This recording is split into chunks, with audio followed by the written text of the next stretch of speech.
আমরা অনেকেই চুপচাপ বসে থাকি, অনেক মানুষ মহাব্বতের সঙ্গে পড়েন। এই দরুদটা কার প্রতি আমরা পড়ছি? রাসূলুল্লাহ সাল্লাল্লাহু আলাইহি সাল্লামের প্রতি পড়ছি।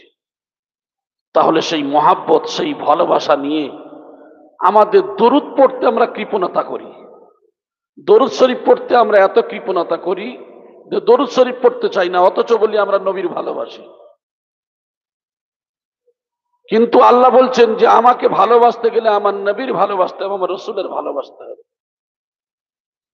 আজকের দেখেন এই উম্মতের জন্য, আমার আপনার জন্য, গোটা বিশ্বের জন্য আমার আপনার রসুল সাল্লাল্লাহু আলাইহি সাল্লাম তিনি কেঁদেছিলেন, ইয়া হাবলি উম্মতি উম্মতি উম্মতি করে কেঁদেছিলেন যে আমার উম্মতের উপায় কি হবে, আমার উম্মতের উপায় কি হবে।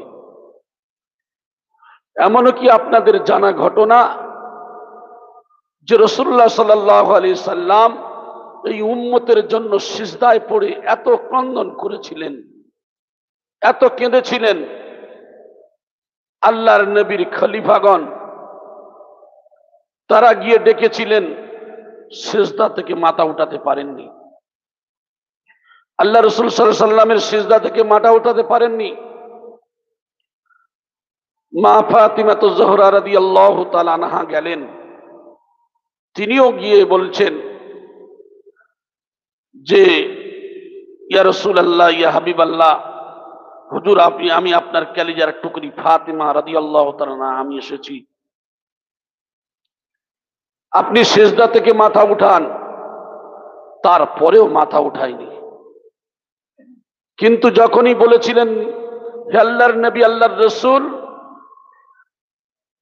আমি আপনার গুনাহগার উম্মতের জন্য আমি আমার দুই সন্তান, কলিজার টুকরা সন্তান, এদেরকে কুরবানি করে দিলাম। সুবহানাল্লাহ।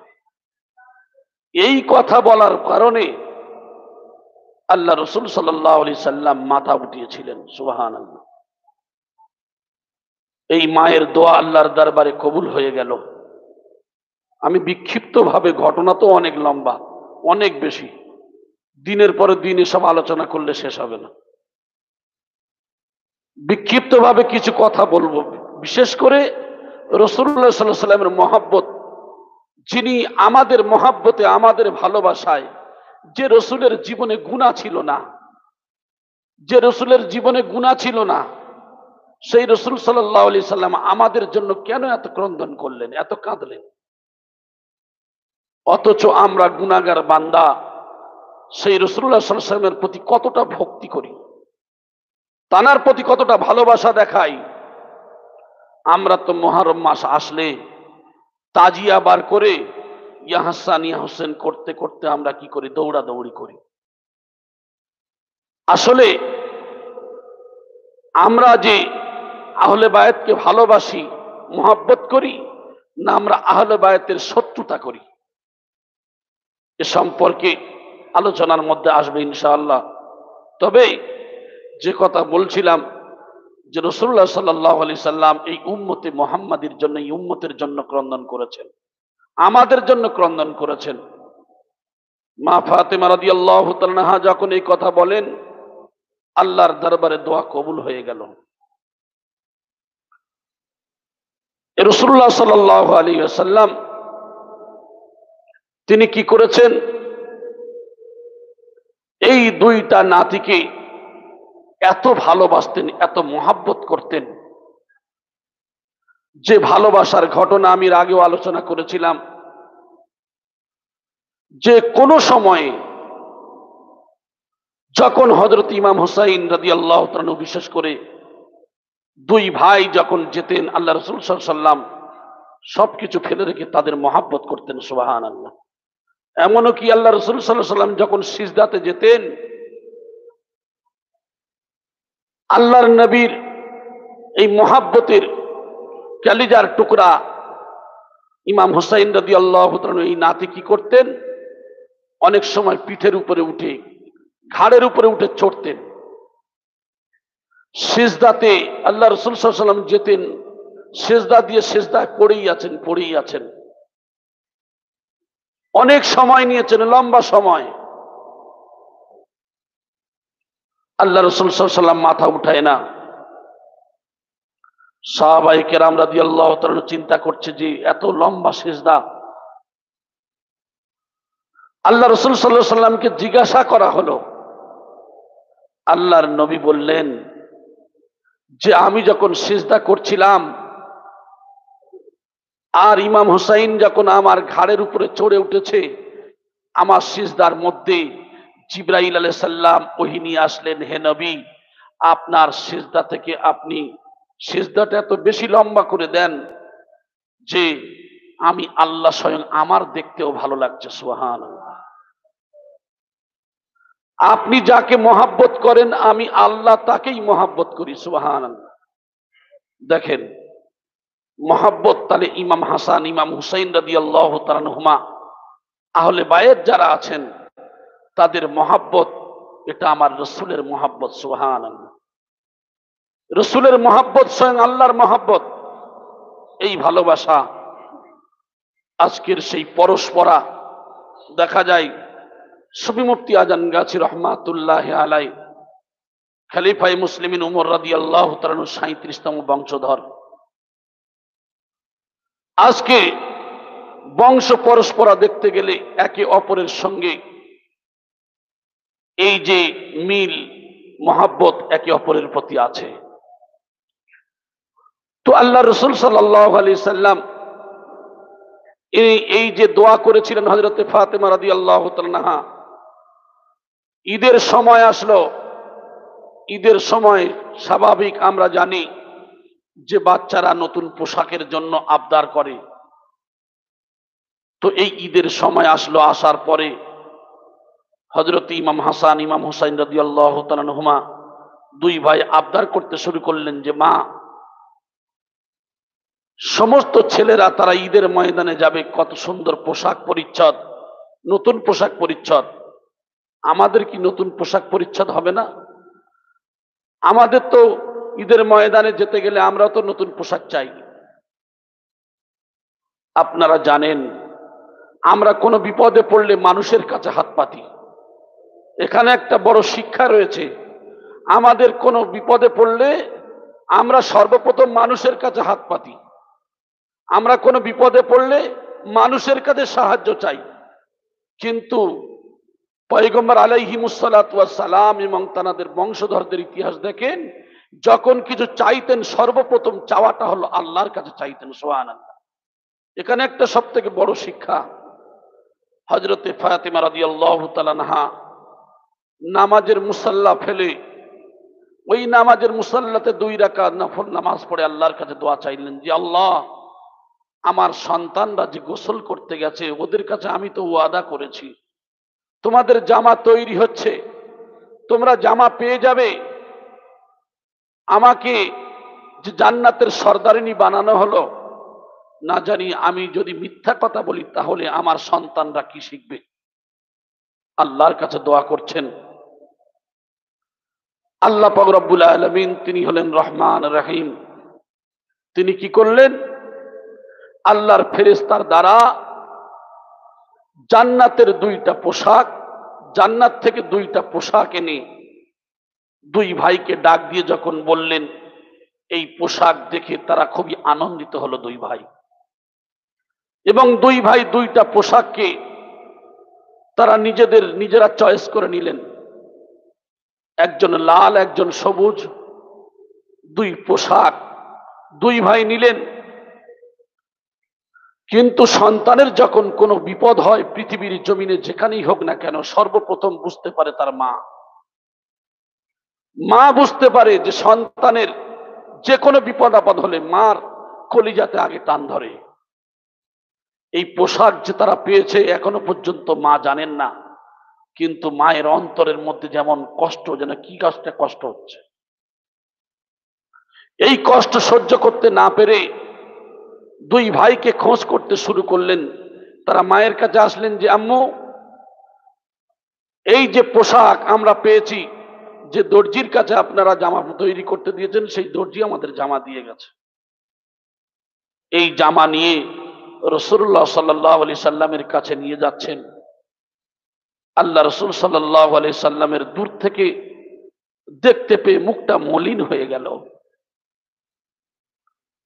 ইমাম হাসান ইমাম হুসাইনের পোশাক দেখে আল্লাহ রসুল সাল্লাল্লাহু আলাইহি ওয়াসাল্লামের মুখটা মলিন হয়ে গেল, মনটা খারাপ হয়ে গেল।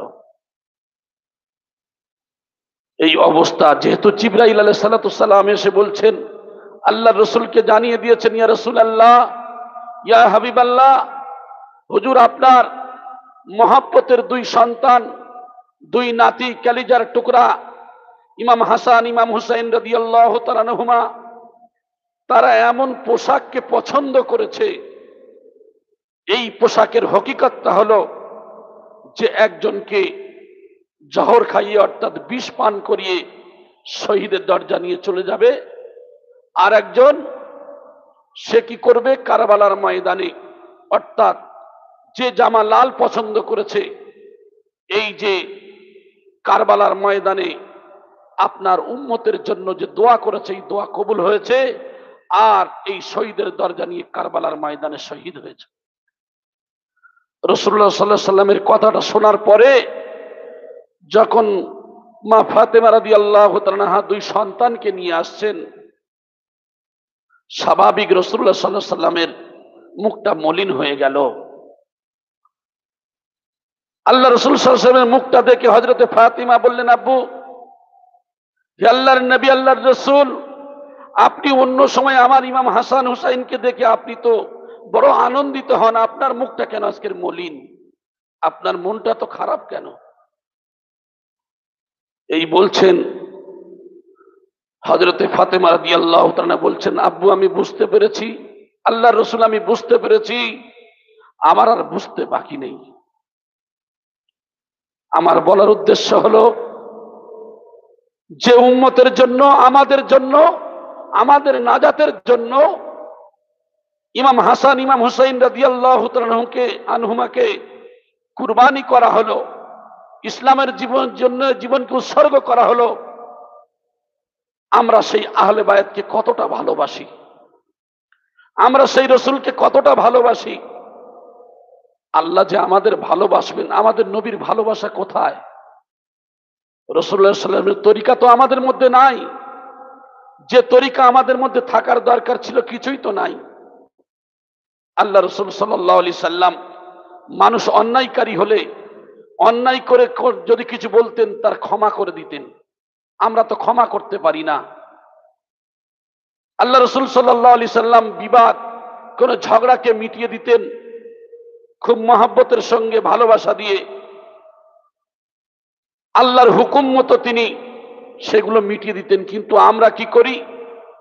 আমরা বিচার ব্যবস্থা যেটা করি, আমরা অর্থের লোভে, টাকার লোভে, আমরা যেদিকে আমরা অর্থ বেশি পাই সেই দিকে আমরা কি করে থাকি, তার দিকে ফায়সালা দিয়ে দিই। কোথায় গেল নবীর তরিকা?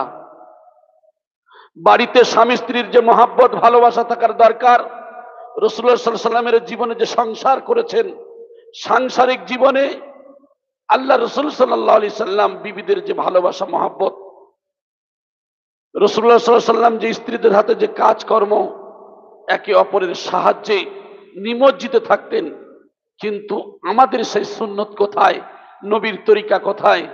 আমরা স্ত্রীদের প্রতি অবিচার করি, আমরা আমাদের স্ত্রীদের প্রতি অবিচার করি। দেখা যায় ভাষার দ্বারা, কথার দ্বারা, কর্মের দ্বারা তাদেরকে অনেক কষ্ট দিয়ে থাকি। বাড়িতে পিতামাতা থাকেন, এই পিতামাতার প্রতি যে সহানুভূতিশীল হতে বলেছেন, একে অপরের প্রতি মহাব্বত রাখতে বলেছেন, তাদের খেদমত করতে বলেছেন, কোথায় গেল সেই রসুলের তরিকা? আজকের আমরা তাদের প্রতি কি করি না? তাদের প্রতি আমরা ভ্রুক্ষেপ করি না, সেই বৃদ্ধ বাবা মাকে আমরা ভাত দিই না। হুজুর কিবলা তো বারবার এই কথা বলেন, প্রায় সপ্তাহে কথা বলছেন, কিন্তু আমাদের কর্ণপাত হয় না, আমরা কানে নিই না, সেই পিতামাতাকে অবহেলা করি। এই জন্য করে আমাদের লক্ষ্য করতে হবে রাসূলুল্লাহ সাল্লাল্লাহু আলাইহি ওয়াসাল্লামের তরিকা কি আছে। আমাদের মুর্শিদগান কেন ডাকছেন যে আমাদেরকে ওই মুমিন হতে হবে যে মুমিন হলো খাঁটি মুমিন। তো যাই হোক, এই যে ফাতেমা রাদিয়াল্লাহু তাআলা আনহা পিতার দিকে তাকিয়ে বললেন, আমার আর কিছু বুঝতে বাকি নেই। শেষে কি করলেন? আবদার করতে শুরু করলেন। কার কাছে? রাসূলুল্লাহ সাল্লাল্লাহু আলাইহি সাল্লামের কাছে।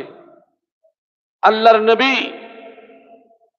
সবাই তো ঘোড়ার পিঠে উঠে যাচ্ছে, কিন্তু আমাদের ঘোড়া কোথায়? আমি বলছি যে সাজিয়ে না বলে আমি বিক্ষিপ্তভাবে যেখানে কিছু কিছু শিক্ষা আসবে সেইভাবে আমি বলবো।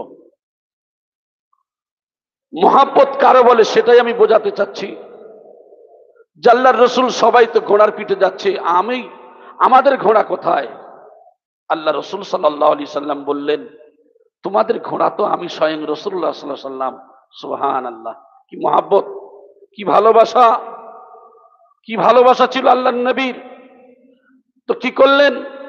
সেই ভালোবাসা, সেই মহাব্বত আল্লাহর নবী সাল্লাল্লাহু আলাইহি সাল্লাম বললেন, আমি ঘোড়া তোমাদের জন্য। ঠিক আছে, আপনি যে ঘোড়া হবেন, আমাদের জন্য যে লাগাম থাকে সে লাগামটা কোথায়? আমরা জানি রাসূলুল্লাহ সাল্লাল্লাহু আলাইহি সাল্লাম 3 কিসমে চুল রেখেছিলেন। তার মধ্যে একটা চুল হলো এই লম্বা চুল। আমরা তো সুন্নত আদায় করি না। আমরা যে লম্বা চুল রাখি, এ সুন্নত আদায় করি না, বরং আমরা কি করি? কোন নায়ক নায়িকা বা এমন ধরনের কারোর দেখে নকল করে আমরা এগুলি রাখি। নাউজুবিল্লাহ, আস্তাগফিরুল্লাহ। যে যাকে ফলো করে, যে যার মহাব্বত করে জীবনকে কাটাবে, তার সঙ্গে তার হাসর নসিব হবে। রাসূলুল্লাহ সাল্লাল্লাহু আলাইহি সাল্লাম বলেছেন দাড়ি রাখতে। আমরা তো কোনো নায়ক নায়িকার দেখে, কোনো নায়কের দেখে যদি বলে সেইভাবে দাড়ি রাখেন, সেই নকল করে দাড়ি রাখেন। কিন্তু রাসূলুল্লাহ সাল্লাল্লাহু আলাইহি সাল্লাম যে পদ্ধতি বলেছেন, আল্লাহর নবী আমরা যদি ফলো করি, সমস্ত নবী আলাইহিমুস সালাতু ওয়াস সালামদের দাড়ি ছিল, সাহাবায়ে কেরামদের দাড়ি ছিল, তাবেঈনদের দাড়ি ছিল, আইম্মায়ে মুজতাহিদিনদের দাড়ি ছিল। বর্তমানে আউলিয়ায়ে কেরাম আমরা দেখতে পাচ্ছি, সেই আউলিয়ায়ে কেরাম, ওলি আল্লাহ যারা আছেন তাদেরও তো দাড়ি আছে। তাহলে আমরা ফলো করব কাকে? এই সমস্ত কামেলিনদের দিকে আমরা ফলো করব, সাহাবাদের দিকে আমরা এগিয়ে যাব, নবীর তরিকাকে ফলো করব। এগুলি কি? এগুলো সেই তরিকা হলো রাসূলুল্লাহ সাল্লাল্লাহু আলাইহি ওয়াসাল্লামের তরিকা। আমরা এগুলিকে ফলো করব। তো বিশেষ করে এই রাসূলুল্লাহ সাল্লাল্লাহু আলাইহি ওয়াসাল্লামের তরিকা আমরা ছেড়ে দিয়েছি, আমরা সেগুলি ধরি না, বরং আমরা যত ফিল্মের কিছু দেখার পরে তার নকল করে আমরা রাখি। এই জন্য করে যে যেমন ভাবে যাকে ফলো করবে তার হাসর নসিব সেইভাবেই হবে। তো আল্লাহ রাসূল সাল্লাল্লাহু আলাইহি সাল্লাম যে লম্বা চুল রেখেছিলেন, অনেকেই সুন্নত আদায়ের নিয়তে রাখেন, আর অনেকে কি করে, আমার দেখতে ভালো লাগবে। মনের মধ্যে যদি কোনো রিয়া, কোনো অহংকার, এমন যে দেখতে ভালো লাগবে, ঠিক এইরূপ কোন মনস্কামনা নিয়ে, সুন্নত আদায়ের নিয়ত না নিয়ে এক কথায় যদি রাখে, তাহলে সেটার খবর, অন্তরের খবর কেউ মানুষ না বুঝলেও স্বয়ং বোঝেন আল্লাহ সুবহানাহু ওয়া তাআলা। ওই জন্য করে প্রত্যেক কাজটা করতে গেলে আল্লাহর জন্য করতে হবে, নবীর তরিকা অনুযায়ী করতে হবে। তো কি করলেন আল্লাহ রাসূল সাল্লাল্লাহু আলাইহি সাল্লাম? এই যে বললেন, তোমাদের জন্য আমি রাসূলুল্লাহ সাল্লাল্লাহু আলাইহি সাল্লাম এটাই লাগাম করে দিলাম, আর নিজের পাগড়ি মুবারক খুলে দিয়ে, মুখের মধ্যে দিয়ে, পিঠে তার নাতি ইমাম হুসাইন রাদিয়াল্লাহু, ইমাম হাসান, তাদের দুই ভাইয়ের হাতে ধরিয়ে দিয়েছেন। সুবহানাল্লাহ। দাঁড়ানোর সময় হলে এটাই টান দেবে, দাঁড়িয়ে যাবে তোমাদের ঘোড়া। আল্লাহ রাসূল সাল্লাল্লাহু আলাইহি সাল্লাম ঠিক ওই রূপ দুই নাতিকে পিঠের উপরে তুলে নিয়েছেন। আর আল্লাহ রাসূল সাল্লাল্লাহু আলাইহি ওয়াসাল্লাম তিনি ঠিক ঘোড়ার মতো আওয়াজ করছেন নিজের মুখ থেকে, দুই নাতিদেরকে নিয়ে যাচ্ছেন। আর যখন ওই পাগড়ি অর্থাৎ লাগাম ধরে যখন টেনেছে, স্বাভাবিক মুখের মধ্যে যদি থাকে দম বন্ধ হয়ে যায়, চোখ বেরিয়ে যায়। তো আল্লাহ রাসূল সাল্লাল্লাহু আলাইহি সাল্লামের দমটা একটু বন্ধ মতো হয়ে গিয়ে চোখটা বেরিয়ে যাওয়ার মতো উপক্রম হয়েছে। মা ফাতেমা রাদিয়াল্লাহু তাআলা আনহা দেখতে পেলেন, পিতার কষ্ট দেখে ফাতেমা রাদিয়াল্লাহু তাআলা আনহা কাছে এসে ইমাম হাসান, ইমাম হুসাইন রাদিয়াল্লাহু তাআলা আনহুমা দুই ভাইকে দুই গালে, একজনের গালে থাপ্পড় দিলেন আর একজনকে ফেলে দিলেন। দুই ভাইকে যখন পিঠ থেকে মেরে যখন ফেলে দিলেন, আল্লাহ রসুল সাল্লাল্লাহু আলাইহি সাল্লাম দাঁড়িয়ে দাঁড়িয়ে চোখ থেকে পানি ঝরাচ্ছেন। আল্লাহর নবীর চোখ থেকে পানি পড়ছে। হযরতে ফাতেমা রাদিয়াল্লাহু তাআলা আনহা বলছেন যে আব্বু, হে আল্লাহর নবী, আল্লাহর রাসূল, আপনার চোখ থেকে পানি পড়ছে কেন? আপনি কাঁদছেন কেন? আল্লাহ রাসূল সাল্লাল্লাহু আলাইহি সাল্লাম বললেন যে, হে ফাতেমা, আজকের যদি আমার মা দুনিয়াতে বেঁচে থাকতো, ঠিক এইভাবে আমার কষ্ট দিত না। আল্লাহর নবী, আমি আপনাকে কি কষ্ট দিয়েছি? আমি আপনার কি কষ্ট দিয়েছি ফাতেমা? আমার কষ্ট দিয়েছো তুমি আমার ডান পাশের পাঁজরের হাড়কে ভেঙে দিয়েছো, আর তুমি আমার মেরে আমার গালকে লাল করে দিয়েছো। আল্লাহ রসুল, আমি আপনাকে কোথায় আঘাত করলাম? কারণ দুইটা নাতিকে এইভাবেই ভালোবাসতেন, যে দুইটা নাতিকে ওইভাবে মারার পরে আল্লাহ রসুল সাল্লাল্লাহু আলাইহি সাল্লামের চোখ থেকে পানি পড়ছে। হযরতে ফাতেমা রাদিয়াল্লাহু তাআলা আনহা কাছে এসে দেখেন সত্যিকারের রাসূলুল্লাহ সাল্লাল্লাহু আলাইহি সাল্লামের চোয়ালটা লাল হয়ে গেছে। সেই সময় ফাতেমা রাদিয়াল্লাহু তাআলা আনহা বলেছিলেন, আব্বু, আমি ফাতেমা বলছি, আপনি যে এই দুইজন কলিজার টুকরা ইমাম হাসান ইমাম হুসাইন রাদিয়াল্লাহু তাআলা আনহুমাকে এত ভালোবাসেন, আমি বুঝতে পারি নাই। আমি ফাতেমা কথা দিচ্ছি আর কোনো দিনের জন্য এদের গায়ে হাত দেব না, এদের আঘাত করব না, কারণ আপনি এত যে ভালোবাসেন আমি বুঝতে পারি নাই। সুবহানাল্লাহ, সুবহানাল্লাহ। রাসূলুল্লাহ সাল্লাল্লাহু আলাইহি সাল্লামের দুই নাতির প্রতি এত মহব্বত, তাই বলেছিলেন, আমার ইমাম হাসান ইমাম হুসাইন রাদিয়াল্লাহু তাআলা আনহুমাকে যারা ভালোবাসবে, আমি রাসূলুল্লাহ আমি তাদের ভালোবাসি। সুবহানাল্লাহ। এই যে মহব্বত, শুধু ইমাম হাসান ইমাম হুসাইন রাদিয়াল্লাহু তাআলা আনহুমার মহব্বতের কথা বলছি। আল্লাহর নবী সাল্লাল্লাহু আলাইহি সাল্লাম সাহাবাদেরকে নিয়ে খুব জরুরি আলোচনা করছেন। এমন সময় ইমাম হুসাইন রাদিয়াল্লাহু তাআলা আনহু তিনি আগমন করেছেন। আগমন করার সময় আল্লাহর নবীর এক সাহাবা তিনি আটকে দিলেন, যেতে দিচ্ছেন না, দাঁড়াও, এখানে জরুরি কিছু আলোচনা হচ্ছে।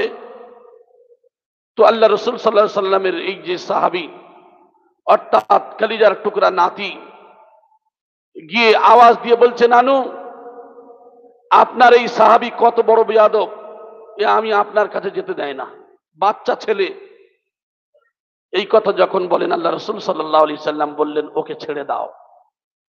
এত ভালোবাসতেন, এত জরুরি আলোচনা, তারপরেও ইমাম হুসাইন রাদিয়াল্লাহু তাআলা আনহু যখন আগমন করলেন, আল্লাহ নবী সাল্লাল্লাহু আলাইহি সাল্লাম বললেন, ওকে ছেড়ে দাও। হে আল্লাহর নবী, আপনি কি তাদেরকে নসিহত করছেন, উপদেশ দিচ্ছেন? আজকের ওয়াজ আমি নিজেই করব, আজকের ওয়াজ আমি করব। আপনি তো সব সময় আপনার সাহাবাদের নিয়ে ওয়াজ করেন, আজকের আমি ওয়াজ করব। তো হযরতে খলিফায়ে মুসলিমিন উমর রাদিয়াল্লাহু তাআলা আনহু এত রেগে গেলেন, আলী রাদিয়াল্লাহু তাআলা আনহুকে বলছে, আলী রে, এই যদি হুসাইন যদি আমার সন্তান, তোর আঁচড়ে আমি ওর পোটা বার করে ফেলতাম, অর্থাৎ ওর আমি শেষ করে ফেলতাম। আপনারা জানেন খলিফাদের মধ্যে উমর রাদিয়াল্লাহু তাআলা সব থেকে বড় রাগী ছিলেন। এত বড় বিয়াদবি সহ্য হয় না। তারপরেও হযরতে আলী রাদিয়াল্লাহু তাআলা আনহু নিজের কলিজার টুকরা সন্তানকে অনেক ঘটনা আঘাত করার পরে গাল থেকে সামান্য রক্ত আসছে, যেমন আমরা মুখে যদি থাপ্পড় মারি গাল থেকে রক্ত চলে আসে। তো আল্লাহ রাসূল সাল্লাল্লাহু আলাইহি ওয়াসাল্লামের মনটা বড় খারাপ, মন বড় খারাপ। আল্লাহ রাসূল সাল্লাল্লাহু আলাইহি ওয়াসাল্লামকে বলছি, ইয়া রাসূলুল্লাহ, আপনার মনটা খারাপ কেন? আল্লাহর নবী কিছু না বলে ইমাম হুসাইন রাদিয়াল্লাহু তাআলার মুখে চুম্বন করে বলছে, নাতিরে, ওরে ইমাম হুসাইন, তুমি কি ওয়াজ করবে, তুমি করো, বলো। মুখে চুম্বন দিয়ে বলছে, নানু, আমি আপনার কাছে এই যে ওয়াজ করতে চাই, আমি জানতে চাই যে আপনি বড় না আমি বড়, আপনি বড় না আমি বড় সমাজের কাছে? আল্লাহ রাসূল সাল্লাল্লাহু আলাইহি ওয়াসাল্লাম বললেন, আমি বড়। বলছে, না, আমি আপনার থেকে বড়, আমি আপনার থেকে বড়। বলছে তুমি কি যুক্তি দিতে চাও বলো। ওই সময় বললেন, নানু আপনার আব্বুর নাম কি বলেন? বলে আমার আব্বার নাম হলো আব্দুল্লাহ। বলে আব্দুল্লাহকে কয়জন চেনে? আব্দুল্লাহর কয়জন চেনে? বলে না, আব্দুল্লাহর বেশি মানুষ চেনে না। আর আমার আব্বার নাম কি? বলে তোমার আব্বার নাম হলো আলী। বলে আমার আব্বাকে কজন চেনে? আল্লাহ রাসূল সাল্লাল্লাহু আলাইহি সাল্লাম বললেন, লা ফাতাহা ইল্লা আলী, এই যুদ্ধে আলী ছাড়া কেউ জয়ী হতে পারবে না। আসাদিল্লাহিল গালিব, আলী রাদিয়াল্লাহু তাআলা আনহু তার সম্পর্কে অনেক কথা বললেন। তো হযরতে আলী রাদিয়াল্লাহু তাআলা জান্নাতে যতজন যাবে 10 জন আশায়েরা মুবাশশিরার মধ্যে, তার মধ্যে হযরতে আলী রাদিয়াল্লাহু তাআলা আনহু রয়েছেন। হে আল্লাহর নবী, তাহলে বলেন যে পিতার দিক থেকে আপনার পিতা তো জান্নাতে যাবে কি জাহান্নামে যাবে বড় বিষয় নয়, কিন্তু আমার পিতা তার সার্টিফিকেট দেওয়া হয়েছে সে জান্নাতে যাবে। আর সমাজের বিশ্বের সমস্ত মানুষ আলী রাদিয়াল্লাহু তাআলাকে চেনেন, তাহলে এই দিক থেকে কে বড়? আল্লাহ রাসূল সাল্লাল্লাহু আলাইহি ওয়াসাল্লামের চোখ থেকে পানি পড়ছে আর বলছে, হযরত হুসাইন সত্যি তুমি আমার থেকে বড়। সুবহানাল্লাহ। যে উমর এত রেগে গেলেন, উমরের চোখ থেকে পানি পড়ছে। হযরত আলী রাদিয়াল্লাহু তাআলা আনহু তার চোখ থেকে পানি ঝরছে। এই ছেলে বলে কি, যার উপরে আমরা এত আঘাত করলাম, এত অন্যায় কথাবার্তা বললাম, আজকে এই ছেলের মুখ থেকে কি কথা আসছে? আবার বলছেন, ইয়া রাসূলুল্লাহ, ইয়া হাবিবাল্লাহ, হুজুর আপনি বলুন আমার মায়ের নাম কি আর আপনার মায়ের নাম কি বলেন। বলে আমার মায়ের নাম হলো আমিনা। আমিনাকে কয়জন চেনে? বলে আমিনাকে সবাই চেনে না। আমিনার নাম মানুষ কয়জন করে? বলে তাও নয়, করে না। কিন্তু আপনি কি জানেন আমার মায়ের নাম কি? আমার মা হলে জান্নাতের সর্দারিনী। সুবহানাল্লাহ। আমার নাম হলো হযরতে মা ফাতিমাতুজ জোহরা রাদিয়াল্লাহু তাআলা আনহা। আমার মাকে কয়জন চেনে? আপনার মাকে তো গোটা বিশ্ব চেনে। হে আল্লাহর নবী, আল্লাহর রাসূল, আপনি বলেন তাহলে মায়ের দিক থেকে বড় কে? আল্লাহর নবী সাল্লাল্লাহু আলাইহি সাল্লাম বললেন, মায়ের দিক থেকেও আপনিই বড়। আল্লাহ রাসূল সাল্লাল্লাহু আলাইহি সাল্লামকে বলছেন, ইয়া আল্লাহর রাসূল, আল্লাহর হাবিব, আপনি বলেন যে আজকে নানার দিক থেকে আপনার নানার নাম কি? আমার নানার নাম হলো আব্দুল ওয়াহাব জোহরি। আপনার নানাকে কজন চেনে? আপনার নানার কয়জন মানে? আপনার নানার নাম কি গোটা বিশ্বের কেউ জানে? বলে না, তাও তো জানে না। বলে আমার নানা কি আপনি কি চেনেন? আমার নানার সম্পর্কে আপনি কি জানেন? আমার নানা হলো সাইয়্যিদুল মুরসালিন, রাহমাতাল লিল আলামিন। আমার নানা হলো শাফিউল মুজনিবিন। এক এক করে এক একটা লকব দিয়ে বলছেন আমার নানা হলো বিশ্ব নেতা জনাবে মুহাম্মদ রাসূলুল্লাহ সাল্লাল্লাহু আলাইহি ওয়াসাল্লাম। এই কথা যখন বলেছেন, আল্লাহ রাসূল সাল্লাল্লাহু আলাইহি ওয়াসাল্লাম বুকে জড়িয়ে ধরে নিয়ে চুম্বন করছেন। আর উমর রাদিয়াল্লাহু তাআলা আনহু নিজে ভাবছেন, আমি যে হুসাইনের প্রতি এত বেয়াদবি করে ফেলেছি, যে হুসাইন বাচ্চা ছেলে, তার জবান থেকে কি কথা বার হচ্ছে। সঙ্গে সঙ্গে তিনি বললেন, ইয়া রাসূলুল্লাহ, ইয়া হাবিবাল্লাহ, তাহলে বলেন নানার দিক থেকে কে বড়? বলে আপনিই বড়। বলে নানু, এইবার আমি বলতে চাই আপনি তো সব দিক থেকেই বড়, কিন্তু এই মর্যাদার দিক থেকে আমি আপনার থেকে কম নয়। সুবহানাল্লাহ। আমি আপনার থেকে মর্যাদায় কম নয়। এই কথাই বললেন। আল্লাহ রাসূল সাল্লাল্লাহু আলাইহি সাল্লাম কি ভালোবাসতেন, কি মহব্বত করতেন। বারবার তিনি বলতেন, আমার ইমাম হাসান, ইমাম হুসাইনকে যারা ভালোবাসবে আমি রাসূলুল্লাহ ভালোবাসি। আর আল্লাহ বলছেন আমার রাসূলকে যে ভালোবাসে, আর হুসাইন রাদিয়াল্লাহু তাআলা, হাসান রাদিয়াল্লাহু তাআলার ভালোবাসা স্বয়ং আমার আল্লাহ দেখে মহব্বত করে আল্লাহ পাক রব্বুল আলামিন ভালোবেসেছেন। সুবহানাল্লাহ। এই যে এত মহব্বত, এত ভালোবাসা, এদের জীবনের অনেক ঘটনা রয়েছে যে বলে শেষ করা যাবে না, বলে শেষ করা যাবে না। এই মহব্বত ভালোবাসা হলো আশিকে রাসূলের ভালোবাসা, এমন তো হওয়া দরকার। আমরা সেই নবীর মহাব্বত করি না, নবীর ভালোবাসি না, বরং আমরা নবীর তরিকাকেও মানতে চাই না।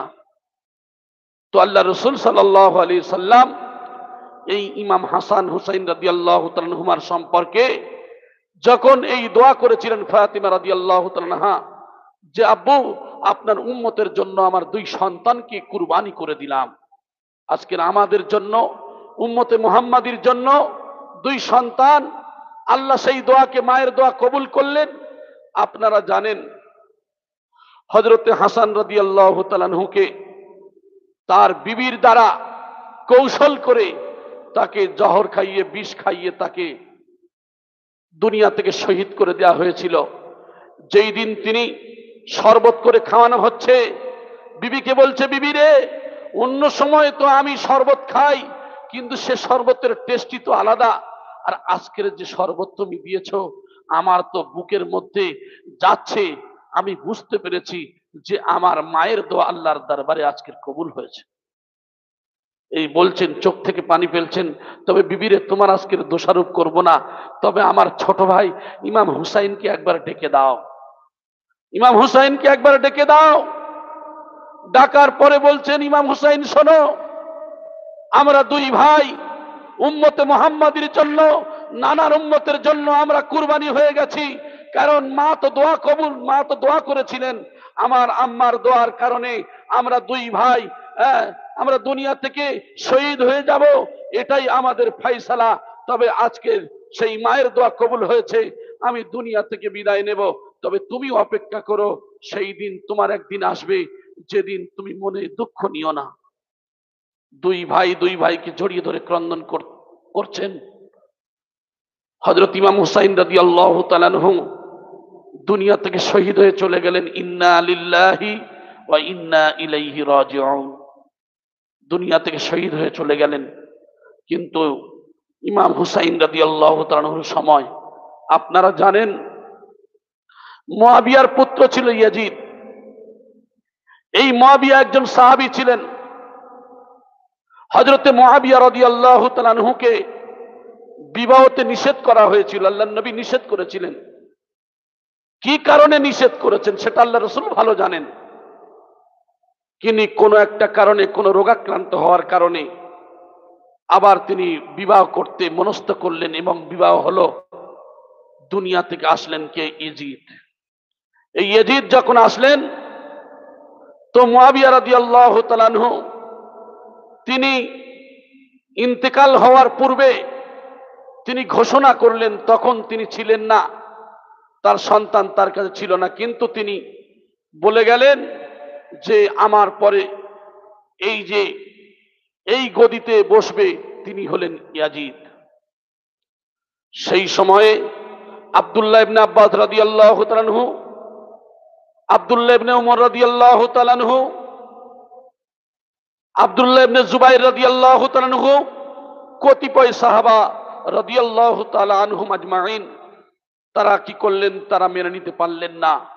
ইমাম হুসাইন রাদিয়াল্লাহু তাআলা আনহু বললেন, না, আমরা জানি তিনি এইটাই বোঝাতে চেয়েছিলেন যে খলিফার ছেলে খলিফা নিযুক্ত হবে, এটা সমাজে হতে দেয়া হবে না। যেমন আমাদের দরবারে একটা নিয়ম আছে যে পীরের ছেলে পীর হবে, এটা সম্ভব নয়। একমাত্র সেই যে পীর, সেই ওলি, সেই জায়গা পেতে গেলে সেই জায়গায় পৌঁছাতে হবে। আল্লাহ যাকেই কবুল করবেন সেই জায়গার গদ্দিনসীন তাই হবেন।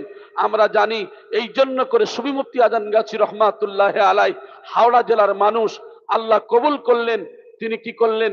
একজন আরেব বিল্লার বাদশাহ হলেন। আর সেই গদিতে বসলেন কে? একজন স্বাভাবিক আপনার মুয়াজ্জিন কেবলা রহমাতুল্লাহ আলাই, চাকদা গ্রামে বাড়ি। সেই ব্যক্তি কি করলেন? সেখান থেকে তিনি আজকের আল্লাহ কবুল করার পরে দেখেন, তিনি তো পীরের ছেলে, পীর হতে পারতেন, তানার তো সন্তান ছিল, কিন্তু না, সেই গদিতে গদ্দিনসীন হলেন কে? সুফি মুয়াজ্জিন কেবলা রহমাতুল্লাহ আলাই। মুয়াজ্জিন কেবলা রহমাতুল্লাহ আলাই যখন চলে গেলেন, আজকের দেখেন সেই বাংলাদেশের টাঙ্গাইল জেলায় সুফি আবশী রহমাতুল্লাহ আলাই দেখেন কোথায় থেকে এসে আজকের সেই গদিতে তিনি বসে গেলেন। সুবহানাল্লাহ। আল্লাহ যাকে কবুল করেন সেই জায়গায় বসিয়ে দেন।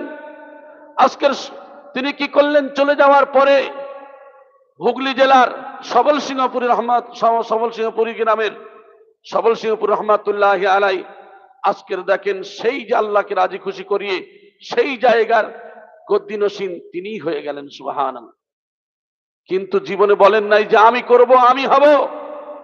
গদির লড়াই তারাই তো করেন যারা লোক থাকে, কিন্তু ওলি আল্লাহদের জীবনে দেখেন তারা শুধু বলেন যে না, আপনারা কেউ থাকলে আপনারা হতে পারেন, তার জন্য খেদমত করব আমরা। সুবহানাল্লাহ।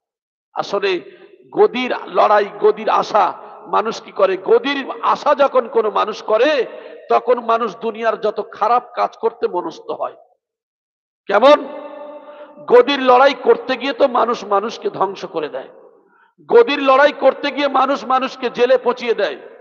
গদির লড়াই করতে গিয়ে মানুষ দুনিয়ায় সমাজে খুন খারাপি চলছে। আর এই কামেল ওলি আল্লাহর দরবারে দেখেন, আজকের দেখেন সেই ওলি আল্লাহগণ নিজেরাই কি বলছেন? গদি তো দূরের কথা, যে আপনারা যদি কেউ থাকেন ওই জায়গায় গদিতে বসবেন, তার খেদমত করার জন্য আমরাই যথেষ্ট। সুবহানাল্লাহ। অথচ দেখেন সেই জায়গায় কবুল হয়ে আছেন, তিনিই কবুল হয়ে আছেন, তিনিই কবুল হয়ে আছেন। আল্লাহ তাকেই মনস্থ করে রেখেছেন। আর তিনি কি বলছেন? না বাবা, আমি হব না, ওই জায়গার যোগ্যতা আমি নই। আজকের দেখেন সবল সিংহপুর রহমতুল্লাহ আলাইহি চলে যাওয়ার পরে আমরা অনেকেই মনে করি কি হবে কি হবে। দেখেন আল্লাহ কাকে রাজি খুশি করিয়েছেন। আমার আপনার মৌজুদা মাস্টার সাহেবকে দিনেশন হুজুর কিবলা দামাত বরকাতুল মাদাজুল আলিয়া, যিনি ঘোমরা গ্রামে বাড়ি, 24 পরগনা, দক্ষিণ 24 পরগনার মানুষ, আল্লাহ তাকে কবুল করিয়ে সেই গদিতে বসিয়ে দিয়েছেন। সুবহানাল্লাহ। এই আমিরে মুআবিয়া রাদিয়াল্লাহু তাআলা আনহু ইনি সাহাবী ছিলেন, কিন্তু ইনি কি করেছেন? মনস্থ করেছেন, বলে দিয়েছেন যে আমার ছেলে ইয়াজিদ, এই ইয়াজিদ এই জায়গার তিনি গদ্দিনসীন হবেন। এটা সাহাবায়ে কেরামদের মধ্যে বেশিরভাগই মানুষ মেনে নিলেন না। এই গদির লড়াই করতে গিয়ে কি করেছেন? এই গদির লড়াই করতে গিয়ে তিনি একমাত্র কি করেছেন? এই গদির লড়াই করতে গিয়ে আজকের দেখেন এই যত সমস্যার সম্মুখীন মানুষ হয়েছে। অনেক ঘটনা শেষে ইমাম হুসাইন রাদিয়াল্লাহু তাআলা আনহু, এনাকে দাওয়াত করা হলো। কোথায়? ইয়াজিদের যত দল বাহিনী ছিল এরা চিন্তা করলো যে আমাদের একমাত্র পথের কাঁটা যদি একজনই থাকে, তিনি হলেন ইমাম হুসাইন। ইমাম হুসাইনকে কি করে সরানো যায়? তো ইমাম হুসাইন রাদিয়াল্লাহু তাআলা আনহুকে চিঠি করা হলো, শত শত চিঠি পাঠানো হলো, কিন্তু ইমাম হুসাইন রাদিয়াল্লাহু তাআলা আনহু, তাকে মানা করা হলো যে আপনি যাবেন না। কারণ যতক্ষণ না হাওয়া ভালো বোঝা যায় ততক্ষণ পর্যন্ত আপনি ওই কুফা শহরে যাবেন না, কারণ সেখানে আপনার ক্ষতি করার চেষ্টা করবে। কিন্তু আল্লাহর নবীর সাহাবী হযরতে আব্দুল্লাহ ইবনে আব্বাস রাদিয়াল্লাহু তাআলা আনহু, তিনি মাঝে মাঝে কথার মধ্যে হযরতে হুসাইন রাদিয়াল্লাহু তাআলা আনহুকে শহীদ নামে ডাকতেন, শহীদ বলতেন। কারণ সেই কথার দিকে লক্ষ্য করে যে নিশ্চয়ই এই দোয়া তো মায়ের দোয়া, আল্লাহর দরবারে কবুল হয়েছে গোটা বিশ্বের উম্মতে মুহাম্মাদির জন্য। তো কি করলেন হযরত ইমাম হুসাইন রাদিয়াল্লাহু তাআলা আনহু? তিনি সর্বপ্রথম না গিয়ে তার সহচর মুসলিম বিন আকিল, তাকে বলা হলো। মুসলিম বিন আকিল বলছেন, হে ইমাম হুসাইন রাদিয়াল্লাহু তাআলা আনহু, আপনি যাবেন না, সর্বপ্রথম আমি যাই, সেখানে গিয়ে তার হাওয়া বুঝি, বোঝার পরে আমি আপনাকে বলবো, খবর দেব, আমি চিঠি পাঠালে তখন আপনি রওনা দেবেন। মুসলিম বিন আকিল, তার দুই সন্তান ছিল, মুহাম্মদ ও ইব্রাহিম। দুই সন্তান, তাদের মা নাই। তো সেই সময় বলছেন যে আব্বু, আপনি যে যাবেন কুফা শহরে, আমি আপনার জন্য, আপনাদের সঙ্গে আমরাও দুই ভাই যাব, আমরা কার কাছে থাকবো? অনেক ঘটনা। দুই ভাইকে নিয়ে রওনা দিলেন, গেলেন। যাওয়ার পরে তিনি সেখানকার হাল হকিকত বুঝলেন। ইমাম হুসাইন রাদিয়াল্লাহু তাআলা যাওয়ার জন্য অনেকের রেসপেক্ট, অনেকের সম্মান, যেটা ছলচাতুরি চালাকি যেটাকে বলে, বিভিন্ন মানুষ দেখালেন। দেখানোর পরে কি করলেন, এমন পরিস্থিতির সম্মুখীন হলেন যে মুসলিম বিন আকিল তিনি চিঠি লিখলেন যে এখানকার মানুষের হাওয়া ভালো, অতএব আপনি কি করেন, এই কুফা শহরে আসেন, এই বলে চিঠি লিখলেন। যখন চিঠি দেয়া হলো, এদিক থেকে মুসলিম বিন জিয়াদ তিনি কি করলেন, তিনি উবাইদুল্লাহ বিন জিয়াদ সে কি করলো, চিন্তা করলো যে একে কি করে সরানো যায়। ওই সময়ে তলোয়ার নিয়ে তার উপরে লুটিয়ে পড়লেন এবং তার কি করলেন, শহীদ করে দিলেন, শহীদ করে দিলেন। হাক্কানি দরুদ শরীফ, আল্লাহুম্মা সাল্লি ওয়া সাল্লিম রাসূলিল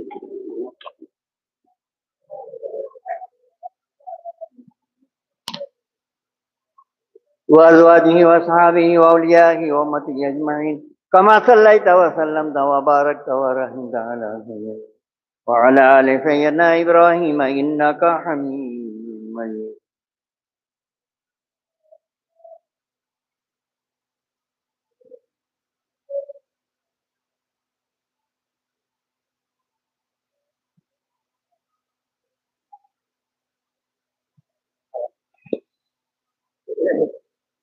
السلام عليكم.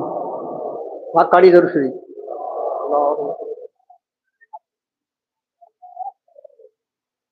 سيدنا مولانا نبينا محمد وعلى آله وصحبه أجمعين.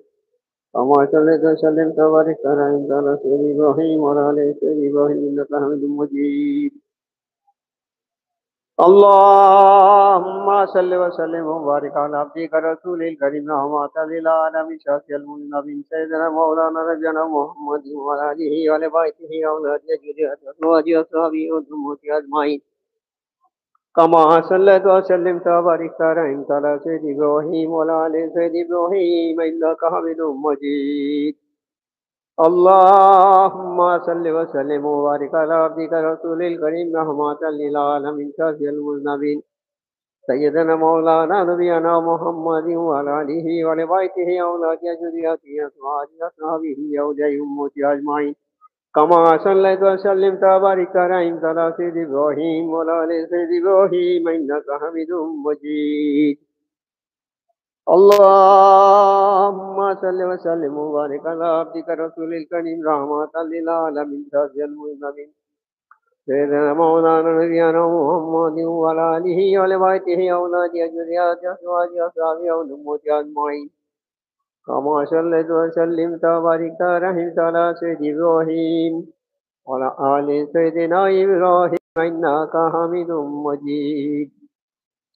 اللهم صل وسلم وبارك على عبدك رسول الكريم رحمة للعالمين شافي المذنبين سيدنا مولانا نبينا محمد وعلى آله وعلى بيته وأولاده وذريته وأزواجه وصحبه وأولياء أمته أجمعين. كما صليت وسلمت وباركت على سيدنا إبراهيم وعلى آل سيدنا إبراهيم إنك حميد مجيد.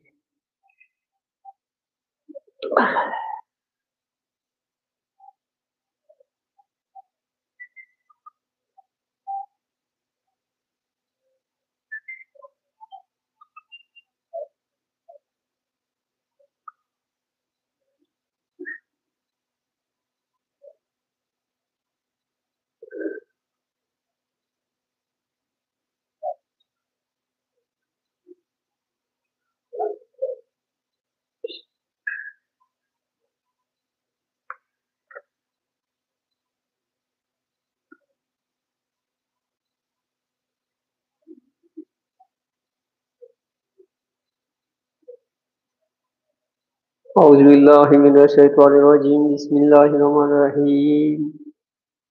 মেহেরবানি করে দেখুন সূরা তাওবা, গত সপ্তাহে যে সূরাটা হয়েছিল আজই সেইটাই আলোচনা হবে। 36 নম্বর আয়াত। গত সপ্তাহে যেটা আলোচনা হয়েছিল সেইটাই ইনশাআল্লাহ আলোচনা। أعوذ بالله من الشيطان الرجيم بسم الله الرحمن الرحيم